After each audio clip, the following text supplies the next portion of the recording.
ngo ikwirakwiza ingengabitekerezo ya jenoside, gupfobya, guhakana ndetse n'imvugo z'urwango za hate speech cyangwa zikurura amacakubiri n'ivangura. Aha ni nabwo butumwa bw'uyu munsi tubabwira ngo ibyo wakora byose byanze bikunze ukuboko k'ubutabera bitinde bitebuka aho uko wakumva kose ngo uri kure ya hehe, ntabwo uzaba kure ku kuboko k'ubutabera kuzakugeraho byanze bikunze. Uwukeka ko azihisha inyuma y'imbuga nkoranyambaga akabikwirakwiza rwose byanze bikunze. Noneho hari abagwa mu mutego wo gusempatiza. Gusempatiza ubwo mu Kinyarwanda ni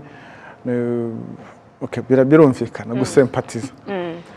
Gushaka gufatanya na wa muntu, ugasanga umuntu afashe nk'igi screenshot cy'ubutumwa burimo ivangura, amacakubiri, gupfobya, ya postinze bagipostinze ahantu hari hose, nawe ukagifata ukakimura ukagishyira iwawe cyangwa se ukagikubita muri groupe wakwirakwije. Muri make wakwirakwije ni ukuvuga, cyangwa se buri hari ibintu bijya bisetsa, umuntu apostinze ikintu kirimo ingengabitekerezo ya jenoside, warangiza ugakubitaho ya emoji y'agatoki uvuga yes, ukaliking. Kulakinga bivuze iki? Ko wemeranya nabyo. Unemeranya nawe. Ni ukuvuga ngo dusangiye, uri kumuha support. Ni ukuvuga ngo no mu mutwe wawe already muri make wakoze cya. Ibyo rero ni ibintu abantu bakwiye kwirinda. Gukwirakwiza, ngo gusharinga. Niyo navuze ngo kwibuka ni ibya buri muntu wese. Si iby'igice kimwe.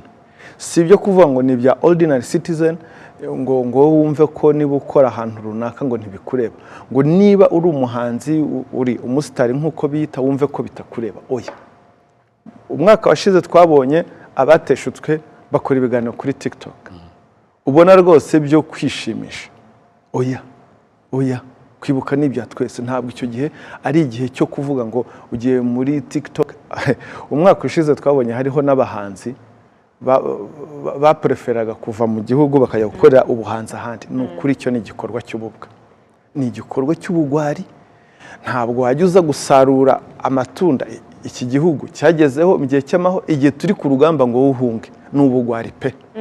Guma hano nawe ukoreshe bwa buhangange bwawe sosiyete nyarwanda yaguhaye, duhangane n'iki kintu.